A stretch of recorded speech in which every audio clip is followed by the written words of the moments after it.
बिस्मिल्लाहिर्रहमानिर्रहीम। अस्सलाम वालेकुम वीवर्स।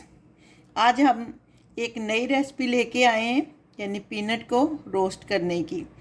सर्दियों की आमद है, तो हमने सोचा है कि चलें पीनट लेकर उसको रोस्ट करने का तरीका आपको बताते हैं। तो आइए देखते हैं कैसे पीनट हमने रोस्ट की है। मूंगफली भूनने के लिए सबसे पहले हम नमक डालेंगे।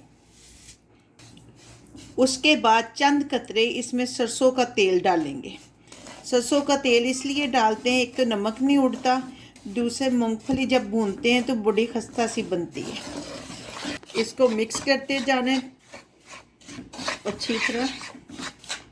ये देखें, ऑयल और नमक बिल्कुल मिक्स हो चुके हैं।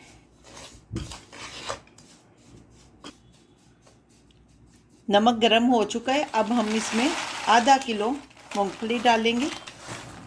इसमें मुसलसल आपने चम्मच चलाते रहना है।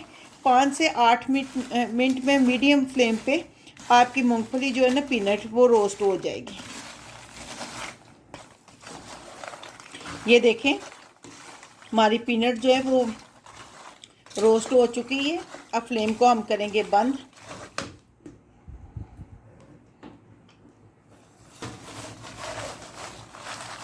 अब स्ट्रेनर से ये देखें आवाज़ आनी शुरू हो गई है। ये नमक जो है आप ज़ाया नहीं करना, इसमें फिर आप दोबारा रोस्ट कर सकती हैं पीनट। ये देखें जी, हमने मूंगफली निकाल ली, कितनी अच्छी हमारी रोस्ट हो गई है। आप भी इस तरीके से बनाएं। उम्मीद है कि आपको अच्छी लगेगी ये वीडियो।